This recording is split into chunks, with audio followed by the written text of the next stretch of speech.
Ladies and gentlemen, the deal is off. The words sliced through the boardroom like a blade. Khalid Al-Rahman, the Arab billionaire known for his ruthless business acumen, stood from his chair, his eyes burning with disappointment. His assistant tried to speak, but one cold glance silenced the room. He gathered his documents, his jaw tight, his voice calm but heavy. "I came here for integrity, not excuses," he said, turning toward the door. At the far end of the table sat David Miller, a single father, exhausted, nervous, and holding on to this deal like it was his family's last breath of air. For him, it was. Khalid had been in the city for 3 days, negotiating a contract that could save David's small construction company from collapse. A multi-million-dollar project, if signed, would secure David's daughter's future. But one mistake from David's partner, a misfiled permit, had now blown it all apart. "Mr. Al-Rahman, please," David called out, standing up, his voice trembling with desperation. "It was a misunderstanding. Just give us until tomorrow to fix it." Khalid didn't even turn back. "Business is built on trust, Mr. Miller. Once it's broken, it's gone." The doors closed behind him with a heavy thud. David's shoulders dropped. He sank into his chair, running a hand over his face. His 6-year-old daughter, Lily, had been waiting outside the meeting room with a small drawing she'd made, a picture of Daddy shaking hands with the nice man. She looked up at her father's empty eyes and frowned. "Daddy, did the nice man like your work?" she asked softly. David forced a weak smile, his throat tightening. He had to go, sweetheart." Lily looked down at her drawing, confused, but then her eyes caught sight of the elevator down the hall. She saw Khalid, tall, stern, and clearly upset, walking toward it. Without warning, she ran. "Lily, wait!" David shouted, but she was already halfway there. Chapter 2: The words that changed everything. Khalid pressed the elevator button, muttering something under his breath in Arabic. He was furious, not just at the deal gone wrong, but at himself for believing a small firm could deliver what others couldn't. "Trust," he thought, "is a luxury that always costs me." Just as the elevator doors slid open, a tiny voice called out, clear and trembling. Khalid froze. Slowly, he turned around.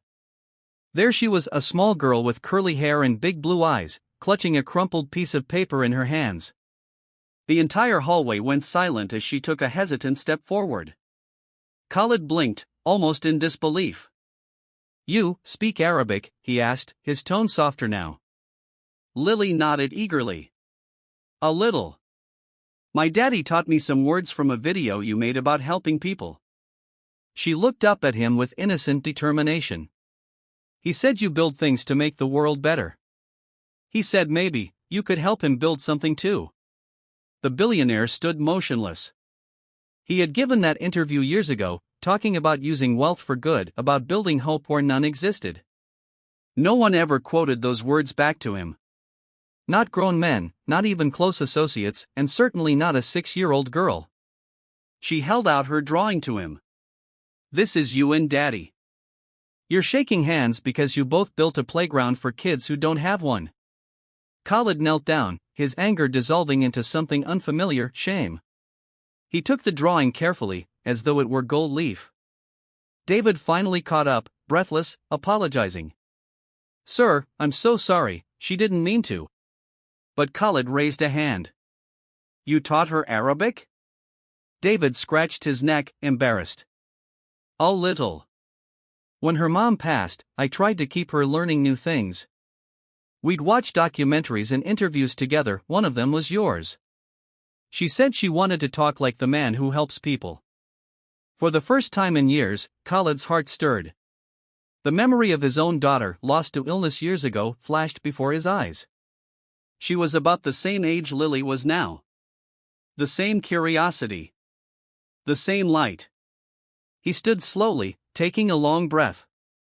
"You know, Mr. Miller," he said finally, "sometimes, a child sees what adults overlook." David blinked. "Sir?" Khalid smiled faintly, looking at Lily. "She reminded me of something I once believed in. Maybe it's not trust that's lost, maybe it's just buried." He turned to his assistant. "Reschedule the meeting." We'll give them another chance.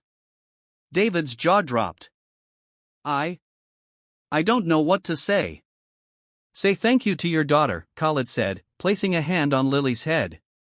And tell her she just saved your company. Lily beamed, showing the drawing again. Does that mean we can really build the playground? Khalid chuckled softly, the first real smile anyone had seen from him in days. Yes, he said. We'll build it together. Epilogue: The Real Foundation. Months later, the playground stood in the heart of the city, bright, colorful, and full of laughter. A plaque at its gate read, "Built on trust, inspired by a child's heart. Khalid Al-Rahman and David Miller Construction." Khalid visited often. And every time, he'd find Lily there, running toward him, shouting new Arabic words she'd learned. For him, it wasn't about the deal anymore, it was about something far deeper, a reminder that compassion, once buried under wealth and pride, can still be uncovered by the smallest voice in the room. And as he stood watching Lily play, Khalid whispered under his breath, "Thank God." Because sometimes, miracles don't come through power or money. They come through the innocence of a child who still believes in good.